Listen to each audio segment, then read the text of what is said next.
नमस्कार, मैं हूं मृत्युंजय कुमार झा और अब बात करेंगे एक महत्वपूर्ण खबर की। और खबर यह है कि मराठवाड़ा विदर्भ ट्रेड एसोसिएशन ने वित्त राज्य मंत्री को चिट्ठी लिखी है और जिसमें यह कहा है कि एक्सचेंज पर हल्दी का वायदा कारोबार बंद कर दिया जाए क्योंकि इससे किसानों को नुकसान हो रहा है। और एसोसिएशन की दलील है कि वायदा भाव में सहूलियत के हिसाब से भाव तय होते हैं, किसानों का माल नहीं लिया जाता है और 97% जो हल्दी का ट्रेडर हैं वो हल्दी उत्पादन का भाव तय करते हैं जबकि किसान उत्पादन करते हैं। तो अलग अलग तरह की दलील यहाँ पर दी गई है। एसोसिएशन के आरोप में कितना दम है, इस पर बात करने के लिए हमारे साथ इस वक्त जुड़ रहे हैं फोन लाइन पर NCDX के chief business officer Kapil Dev जुड़ने वाले हैं। उनसे हम बात करेंगे और जानेंगे कि जो आरोप लगाए गए हैं उन आरोपों पर उनका क्या कहना है। हमारे साथ कपिल जुड़ चुके हैं। कपिल, बहुत बहुत स्वागत है आपका।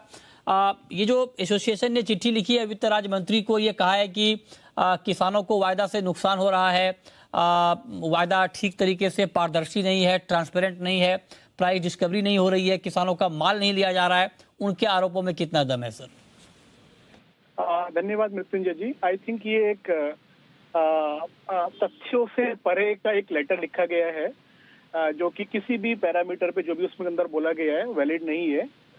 2-3 पॉइंट है कि वायदा हमेशा एक फंडामेंटल प्राइसेस को लेके प्राइस डिस्कवरी करता है और I think turmeric futures contract के अंदर जो कि रेफरेंस है बहुत अच्छे से हो रहा है। अगर आप देखेंगे इस पूरे सीजन में जो कि एक बहुत ही वोलेटाइल सीजन रहा है, जब अराइवल था तब प्राइसेस 11,000 भी थे, 9,000 भी थे और अभी प्राइसेस 7,000 के लेवल पे चल रहे हैं।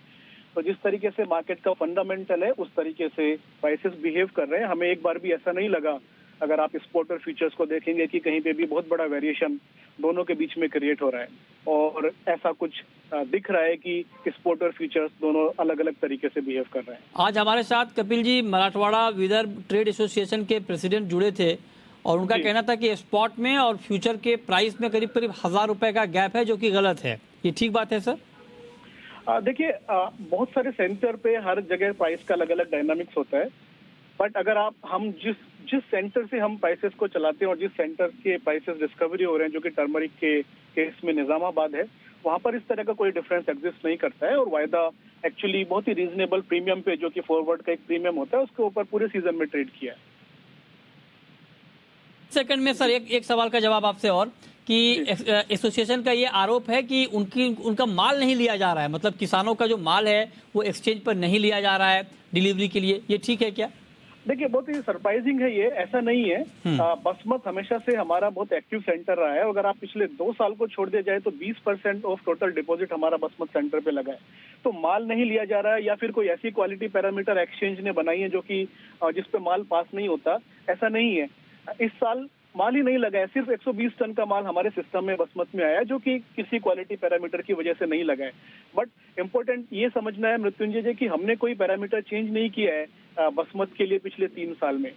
हाँ, हो सकता है कि बसमत के फिजिकल में कुछ ऐसा चेंज हुआ है जो कि हमें देखने की जरूरत है। उसके लिए हम मार्केट के साथ मीटिंग, प्रोडक्ट एडवाइजरी कमेटी है जो कि हम रेगुलर लेवल पे करते हैं, तो मतलब करेंगे और फिर देखेंगे उसको। हाँ, तो मतलब आप ये कह रहे हैं कि ऐसा कोई बदलाव नहीं किया गया और ये आरोप गलत है कि माल जमा नहीं लिया जा रहा है, जो भी क्वालिटी के आधार पर जो भी डिपॉजिट आते हैं आप कह रहे हैं कि उसको लिया जा रहा है। बहुत शुक्रिया कपिल जी आपका जुड़ने के लिए इस खबर पर। छोटा सा ब्रेक के बाद 4 बजे की तमाम बड़ी खबरें। नमस्कार।